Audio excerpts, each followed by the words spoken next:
Okay, so today I'm going to talk a little bit about canine leptospirosis. So what is leptospirosis? It is a bacterial disease caused by the bacteria Leptospira. And in the right-hand corner there, you can actually see up here. This is the Leptospira bacteria. It's in kind of a spiral formation. And what this bacteria does is it infects rodents, typically rats, because the ideal host for Leptospira would be a rat or a rodent. But it's passed through the urine and infects other animals, and then from there on it's passed through those animals through their urine as well. Leptospirosis is a zoonotic disease. If you don't know what zoonosis means, it would be a disease that can be transmitted from animals to people, or more specifically, a disease that is normally exists in animals but can infect humans.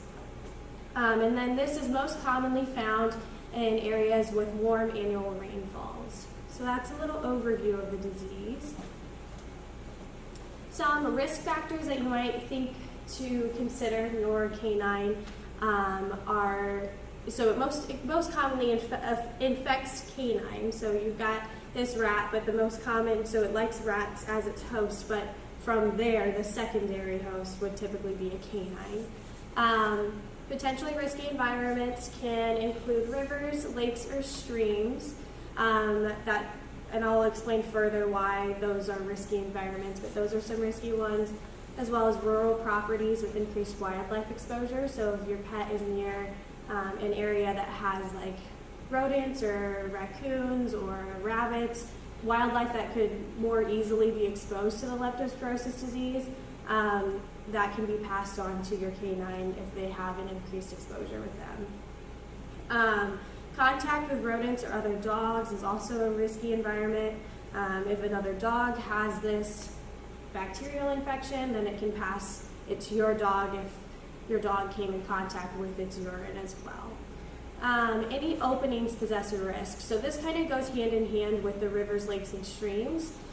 If you or your pet has a cut or an open wound, or even is just drinking this body of water that may have infected Leptospira urine in it, then that can cause your animal to contract that disease. So openings possess a risk, as well as consuming infected tissues or carcasses. So if you think about, if we go back to that wildlife exposure, if your pet has a consistent tendency to, hunt rabbits or rodents or raccoons, things like that, he or she could have an increased risk there, and you might want to take some preventative actions in that case.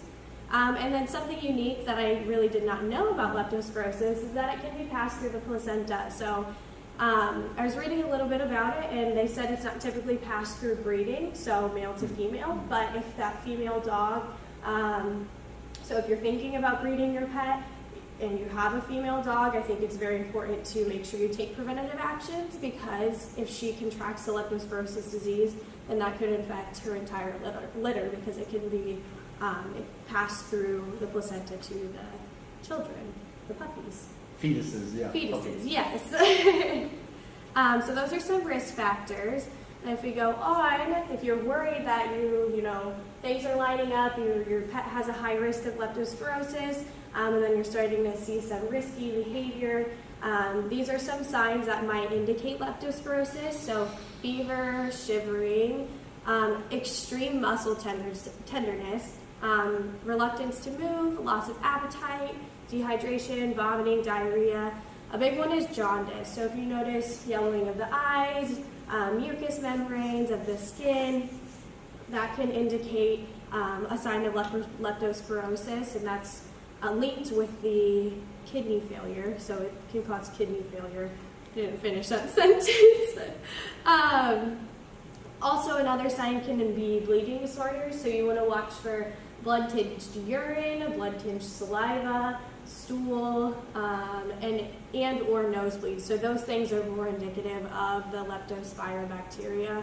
But however, as you can see, a lot of these symptoms are very general.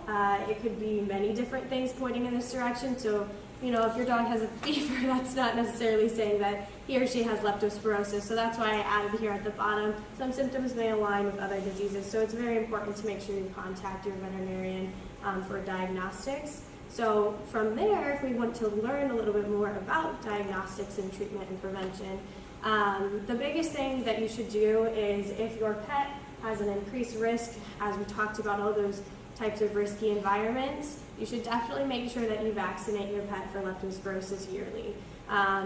There is some controversy when vaccinating smaller animals, but I have a Chihuahua, I still vaccinate her. You can pre-medicate to kind of decrease that chance of having a vaccine reaction, but I would still make sure you're vaccinating yearly if you're lining up with that increased environmental risk and other things like that, or breeding.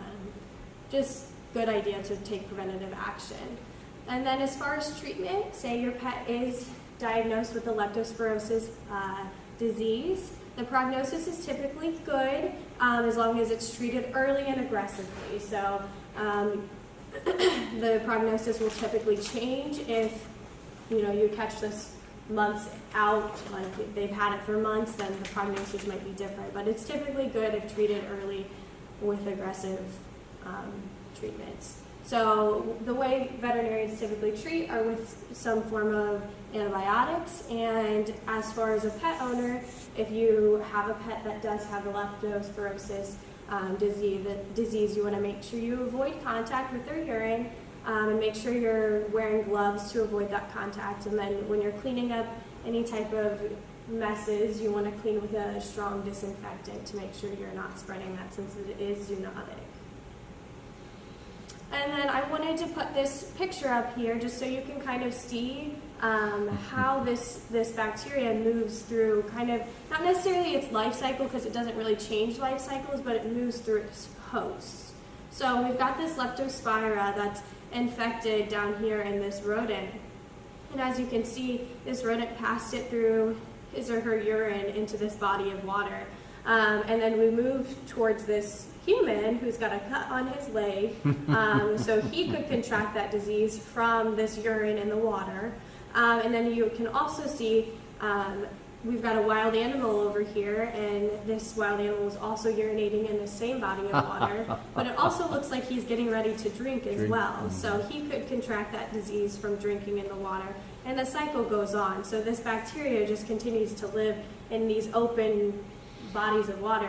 And I have a picture back here. See how this person's just kind of walking through this body of water? This looks like it could just be a puddle. So that's why it's important to make sure you can't necessarily dodge the disease, because if it's there, it's there, and they're sitting water everywhere. So preventing your pet from drinking just sitting water is important, but ultimately the best form of prevention would be to vaccinate and make sure that your pet is protected against that.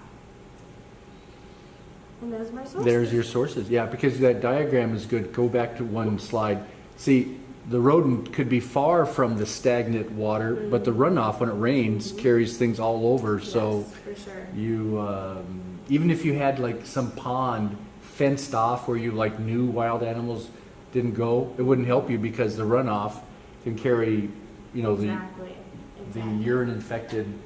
Well, if you think you've got like a squirrel, if you think about that, right. So Purdue floods so bad. Yeah. So think about all the squirrels. If a squirrel pees from a tree, then there's puddles underneath it. Exactly. You could get it from that, and it's not even in like a rural area. So